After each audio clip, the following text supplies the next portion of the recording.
Namaste. We will discuss about gender relations, considering the needs of Hindi and English medium students. The slides are in English and audio is in Hindi. Gender relations, Laingik Sambandh. Gender relations are the ways in which a culture or society defines rights, responsibilities, and the identities of men and women in relation to one another. लैंगिक संबंधों से तात्पर्य यह है कि समाज में स्त्री और पुरुष के एक दूसरे के प्रति किस प्रकार के अधिकार, कर्तव्य और पहचान है, इसके बारे में बताते हैं।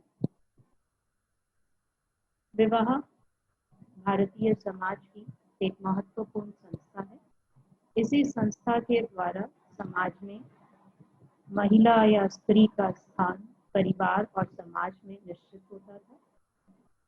भारतीय परिवार पितृसत्तात्मक है, इसलिए महिलाओं की भूमिका अधीनस्थ की रही। 8 प्रकार के विवाहों का प्रचलन मिलता है। ब्रह्म, देव, आर्ष, प्रजापत, गंधर्व, असुर, राक्षस, पिशाच।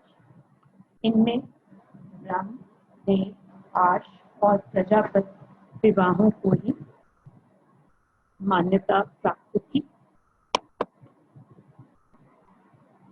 एक पत्नी विवाह को मान्यता दी जाती थी, लेकिन कहीं कहीं बहुपत्नी विवाह का भी उदाहरण मिलते हैं। अनुलोम और प्रतिलोम विवाह भी प्रचलित थे। अनुलोम विवाह में लड़का ऊंची जाति को और लड़की निम्न जाति से होती थी, और प्रतिलोम विवाह में लड़की ऊंची जाति की और लड़का नीची जाति का होता था, और इसे अधिक मान्यता नहीं थी। विवाह में तलाक को मान्यता नहीं दी जाती थी। विधवा विवाह का प्रचलन है, लेकिन धीरे धीरे इस पर प्रतिबंध लगा दिया गया था। महिलाओं पर कई प्रकार के नियंत्रण थे और विवाह को एक धार्मिक अनुष्ठान माना जाता था और इसको छोड़ा नहीं जा सकता था या इससे अलग नहीं हुआ जा सकता था। प्रॉपर्टी राइट्स, संपत्ति के अधिकार। लड़कियों को पिता की संपत्ति में हिस्सा मिलना चाहिए या नहीं मिलना चाहिए, इस पर अलग अलग विचार थे। ऋग्वेद का यह कहना था कि यदि लड़की का कोई भाई नहीं है तो पिता की सारी संपत्ति पुत्री को मिलेगी। लेकिन स्मृतिकारों गौतम और मनु का यह कहना था कि पुत्री को संपत्ति नहीं मिलनी चाहिए। प्राचीन समय में 3 प्रकार के कानून प्रचलित थे, जिनमें मिताक्षरा, जो उत्तर, पश्चिम और दक्षिण भारत में पॉपुलर था, उसका यह कहना था कि लड़कियों को संपत्ति में कोई अधिकार नहीं मिलना चाहिए। दाय भाग, जो बंगाल, बिहार और उड़ीसा में प्रचलित था, का कहना था कि लड़की को संपत्ति में अधिकार मिलना चाहिए। मरुमाकटम, जो दक्षिण भारत में प्रचलित था, जिन परिवारों में मात्र सत्तात्मक परिवार थे, वहां पर लड़कियों और लड़कों दोनों को संपत्ति में अधिकार दिया गया था। सती सिस्टम या सती प्रथा। सती प्रथा एक बहुत अमानवीय प्रथा थी जो भारतीय समाज में प्रचलित थी। ऋग्वेद में कहीं भी सती प्रथा का सीधा उदाहरण नहीं मिलता। पहला ऐतिहासिक सती प्रथा का उदाहरण ग्रीक राइटर कर्टियस का है, जो 316 BCE का है, जिसमें एक भारतीय कमांडर की मृत्यु होने के बाद उसकी 2 पत्नियां थीं जो सती होना चाहती थी। ग्रीक कमांडर ने ये कहा कि बड़ी पत्नी जिसका कि बच्चा है उसे सती नहीं होना चाहिए, और उसने छोटी पत्नी को सती होने की अनुमति दी थी। पहला पुरातात्विक सती प्रथा का उदाहरण 510 ईस्वी का है, जो एरन से मिलता है। गोपराज जो सेनापति था और जो हूणों के साथ युद्ध करता हुआ मारा गया था, उसकी पत्नी उसके साथ सती हुई थी। सती प्रथा के उदाहरण बाद के वर्षों में और मिलने प्रारंभ हो गए। रीजंस फॉर बीइंग सती, सती होने के कारण क्या थे? सती प्रथा प्रारंभ होने के कई कारण थे। पहला, विधवा विवाह का प्रचलन न होना। दूसरा, विधवाओं की दयनीय स्थिति होना। तीसरा, स्त्रियों को या जिसके पति की डेथ हो गई हो उसको संपत्ति में अधिकार न देना पड़े। और इसके अतिरिक्त सती को समाज में देवी माना जाता था। इन सब कारणों के कारण सती प्रथा का विकास हुआ। सती प्रथा 19वीं शताब्दी में बहुत भयंकर रूप में प्रचलित हो चुकी थी और यह राजस्थान और बंगाल में बहुत प्रचलित थी। इस अमानवीय प्रथा को समाप्त करने के लिए कई सामाजिक सुधार आंदोलन चले, जिनमें सबसे अधिक योगदान राजा राम मोहन रॉय ने दिया। उन्हीं के प्रयासों से लॉर्ड विलियम बेंटिक ने 1829 में सती प्रथा पर प्रतिबंध लगा दिया था। पर्दा सिस्टम, पर्दा प्रथा भारत में एक और सामाजिक कुरीति के रूप में पर्दा प्रथा विकसित हुई थी। इस प्रथा के द्वारा भी महिलाओं की स्वतंत्रता को नियंत्रित करने का प्रयास किया गया था। वेदों में पर्दा प्रथा का कोई उदाहरण नहीं मिलता। यद्यपि ऊंचे वर्गों की स्त्रियां अपने चेहरे को ढका करती थी और यह केवल अपने से बड़ों के प्रति आदर दिखाने के लिए। पाणिनि ने अपने अष्टाध्यायी में ऐसी महिलाओं का वर्णन किया है जिनको सूर्य नहीं देख सकता था। हर्षचरित अभिज्ञान शकुंतलम में भी सिर ढकने के बारे में पता चलता है, लेकिन फाहियान और ह्वेनसांग जो चीनी यात्री थे जो भारत में आए थे, उन्होंने अपने संस्मरणों में पर्दा प्रथा के बारे में कहीं चर्चा नहीं की है।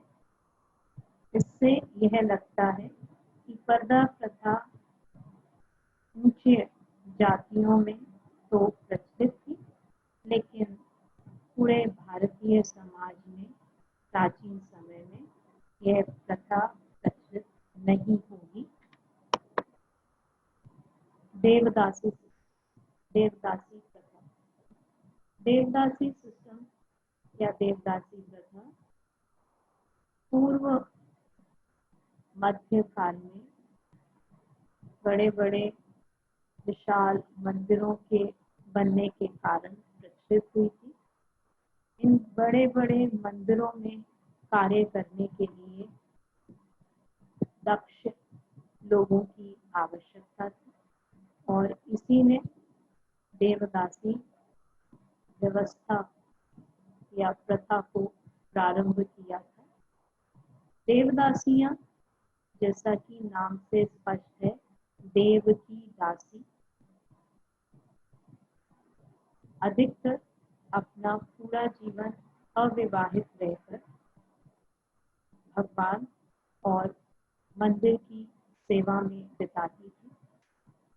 देवदासी प्रथा का पहला उदाहरण कालिदास के मेघदूत से मिलता है, जहां उन्होंने उज्जैन के महाकाल के मंदिर में देवदासियों को सेवा करते हुए बताया है। इससे यह स्पष्ट है कि देवदासी प्रथा गुप्त काल में विकसित हुई थी। ये देवदासियां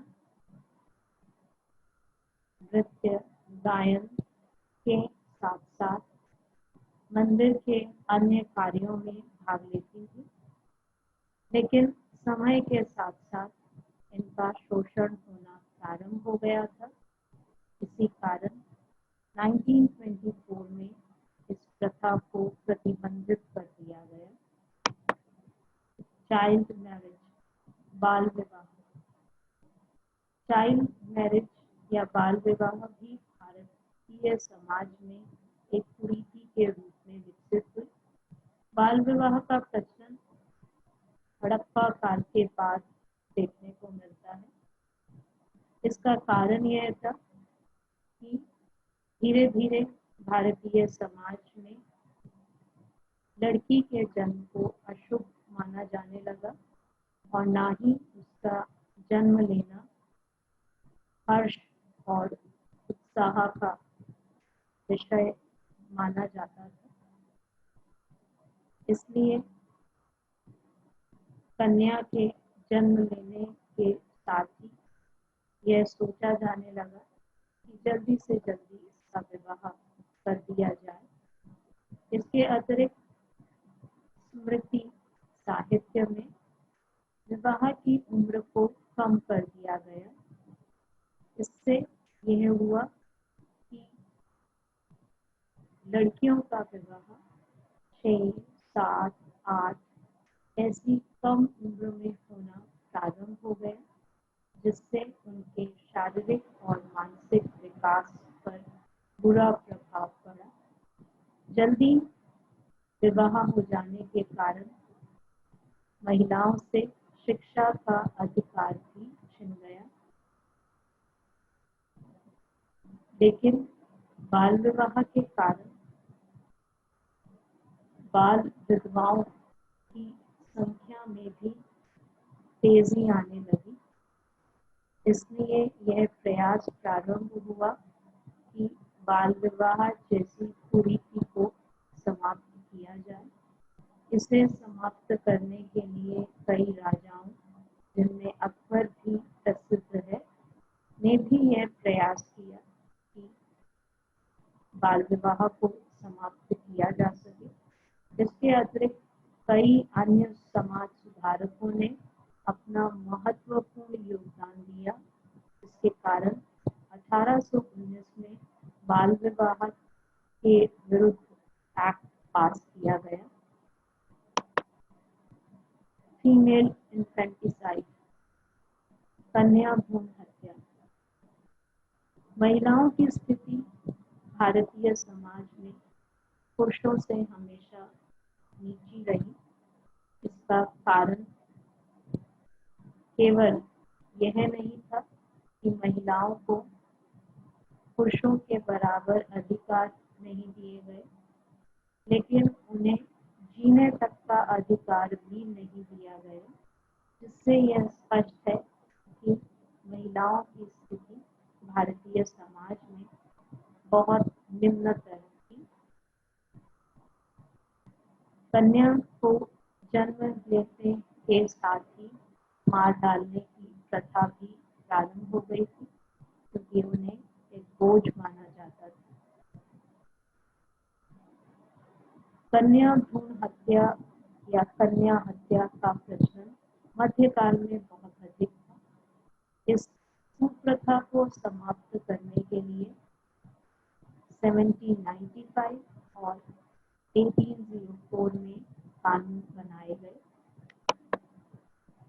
कंडीशन ऑफ विडोज, विधवाओं की दशा। विधवाओं की भारतीय समाज में वैदिक काल में स्थिति दयनीय नहीं थी। वे दोबारा विवाह कर सकती थी या उस समय नियोग प्रणाली भी प्रचलित थी, लेकिन 300 ईसा पूर्व के बाद विधवा पुनर्विवाह पर प्रतिबंध लगा दिया गया, जिससे विधवाओं की दशा बहुत खराब हो गई। उन पर कई प्रकार के प्रतिबंध लगा दिए गए, जिसके कारण वे अपना साधारण जीवन भी नहीं जी सकती थी। उन्हें अशुभ माना जाता था और न ही सभी विधवाएं सती होती थी। इसलिए समाज में विधवाओं की दशा बहुत दयनीय थी और उनकी दशा को सुधारने के लिए कई समाज सुधारकों ने बहुत कार्य किए, जिनमें ईश्वरचंद्र विद्यासागर का नाम उल्लेखनीय है। उन्हीं के प्रयासों से विधवा पुनर्विवाह एक्ट 1856 में पास हो सका।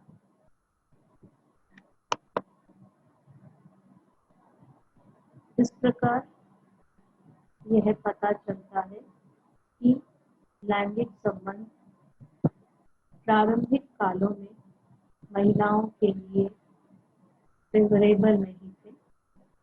उनके पास बिल्कुल नहीं या नाम मात्र के अधिकार थे, जबकि पुरुषों के पास अधिकार ही अधिकार थे। वे समाज में हाशिए पर थी और उन्हें कई प्रकार के प्रतिबंध और कुप्रथाएं जैसे बाल विवाह, सती, पर्दा, कन्या हत्या का सामना करना पड़ता था। साथ ही उन्हें न शिक्षा प्राप्त करने का अधिकार था और न ही संपत्ति में कोई अधिकार था। इस प्रकार प्राचीन काल के समाज में वैदिक समय में ऐसा नहीं था, लेकिन बाद में उनकी स्थिति खराब होती गई, जिससे उनके पास न अपनी पहचान थी और न ही समाज में कोई स्थान था। धीरे धीरे महिलाओं की स्थिति को सुधारने के लिए कई सारे सामाजिक और धार्मिक सुधार आंदोलन चले। उन्हें शिक्षित करने का प्रयास किया गया।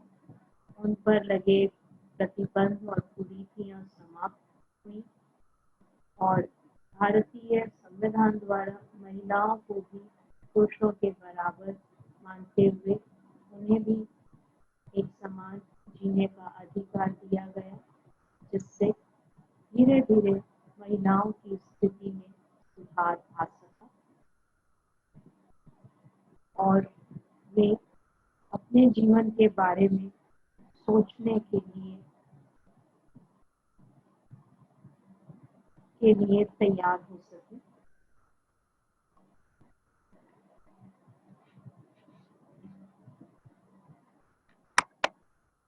धन्यवाद।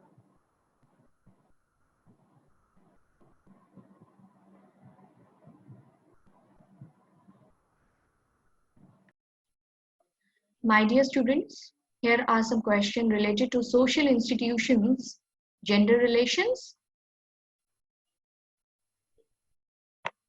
Question number 1.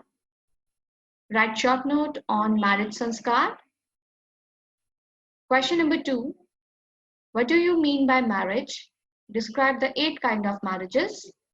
Question number 3. Write a short note on property rights of women. Question number 4. Write a note on sati system, widow remarriage, and niyog system. That's all for today.